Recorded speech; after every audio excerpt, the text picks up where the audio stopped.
आसब ना कि देहांत पर आसो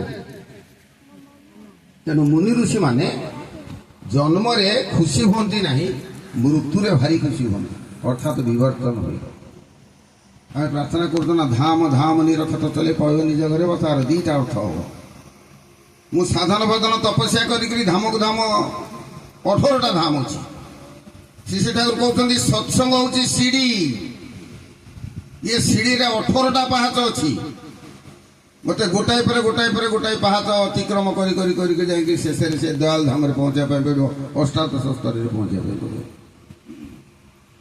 पुणी से प्रार्थना आम कहूँ ज्ञानी जोगी पीले रहे सब मन की घानी जिते बस 12, 13 बा 11 पाखे जो स्तर में पहुंची जाऊ जो साधन भजन भीतर जाकि ज्ञानी मुनि ऋषि साधु सत मैंने पहुंची जाती से मन रूपक घणारे बुलती आ उठी पारती कहीं से तिमिर खंड पड़ो यही तिमिर खंड को पास कले जाकि से दयाल धाम को जीव अंत महाराज जीवन में श्री ठाकुर देखदेले दयाल धाम कौन आमको ठाकुर को परीक्षा करने पड़ोनी परीक्षा 2 जन भल भाव ठाकुर पाखे सी होती जड़े किशोरी मोहन भक्त कुल तिलक किशोरी मोहन आउ होती जयंत महाराज ये 2 जन श्री श्री ठाकुर को पुरुषोत्तम भगवान भाव ये विश्व ब्रह्मांड ऑलरेडी टेस्टेड कर दी already he has tested in lakhs of life आम कोटि कोटि लक्ष लक्ष मनीष जीवन अनुभूति भितर श्री श्री ठाकुर चंद्र निश्चिंत भाव भगवान यहाँ निसंदेह प्रमाण करने पड़ो तेणु मोर कहबार कथा जिते बड़े आम ये धाम धाम निरखत चले साधन भजन तपस्या भितर जाकर जीवन को अतिबाहित करूँ से अनुभव कर आम आज समस्ते पेट व्यस्त माने खाद्य ये समस्त बुद्धि विद्या ज्ञान को सबू जाक खटई देचु ए पेट ए शरीर किंतु मुंड खटई पार मुंड खटा जीव केवल पेट चिंता कमिले जाए चिंता आस पेट चिंता न कमिला पर्यंत चिंता आसो श्री ठाकुर कहते मत जानवा हेले सर्वप्रथम जाग जान तुम्हें सूक्ष्म रु आसी तुम्हें स्थूल रु आसी सूक्ष्म रु आसिक स्थूल हो मते जानापी तुमको स्थूल रु सूक्ष्म आड़ को जावाई पड़ो तेणु जमी धरत गोटे पिला मैट्रिक रे पास कला 700-800 मार्क रखिकी कॉलेज को गला कॉलेज जो बीए पास कला कि बीएससी पास कला से सब्जेक्ट तार 400-500 खंडे रोचे जो से पीजी कर गोटाए मात्र सब्जेक्ट रोचे जो पीएचडी कर तार मात्र गोटाए झाड़ा गोटाए टपिक रोचे जिते से अधिका पढ़ी पढ़िका जाऊँगी तार एपटू मार्क्स बा से सब्जेक्ट संख्या आस्ते आस्ते कमिका तेणु सेमती आमे जो स्थूल थाए साधन भजन तपस्या भीतर जाकि सूक्ष्म ही पारे अनुभव कर तेणु अनुभव करवाटा एत सहजिया कथा भी नुह थे माया मौसी माँ श्री ठाकुर पचार ठाकुर जो कहली ये सबूर कारण हूँ वृत्ति प्रवृत्ति ये वृत्ति प्रवृत्ति की जदि टी आयताधीन कर दि जाए ताल भगवान बा ईश्वर को सहज बुझे ताल माया मौसी माँ पूछे ठाकुर एगुड़ा कौन मनीष भितर न दे भल हो ना श्री ठाकुर कहते जदि एगुड़ा सब मनीष भितर न दि जाता मनीषटा स्वाभाविक जड़ हो जाता तेणु मनीष को दि जाए से चेतन हम खाली चेतन हम ना आम जे मनीष मनीष शब्द अर्थ हूँ मन युक्त ईश मन मान हूँ तालीम हम ईश मान हूँ भगवान बा गुरु गुरु को पाखे जी तालीम हम से हम मनीष रामकृष्ण ठाकुर कहते मनीष शब्दटा को बंगला मानुष कहुच्छी मानुष शब्द अर्थ हूँ मन को जी हुशियारी कर चल पार मन को वास्तव में हुशियारी कर चल पारूना आमको जीटा श्री ठाकुर कथा शुआऊँगी आम से चलाऊ आउ जोटा न शुआऊँगी आम बाद श्री ठाकुर कथा गुड़ाक सेमती आनी ठाकुर कथा हूँ जत्पर नास्ती दृढ़ संकल्प करी जे प्रभु मु तुम समस्त कथा को मानी सी कंप्रोमाइज फंकरमाइज कथा उठूना तेणु श्री ठाकुर कहले से समाज में 3 प्रकार मनीष अच्छे गोटा हूँ पैशन परभेडिंग अटैचमेंट पैशन कंप्रोमाइज गोटा हूँ पैशनेट आउटा हूँ पैशन कंप्रोमाइज अटैचमेंट जो मैंने पैशन परभेडिंग अटैचमेंट पाखे वृत्ति प्रवृत्ति किसी काम करना सर्वाग्रे इष्ट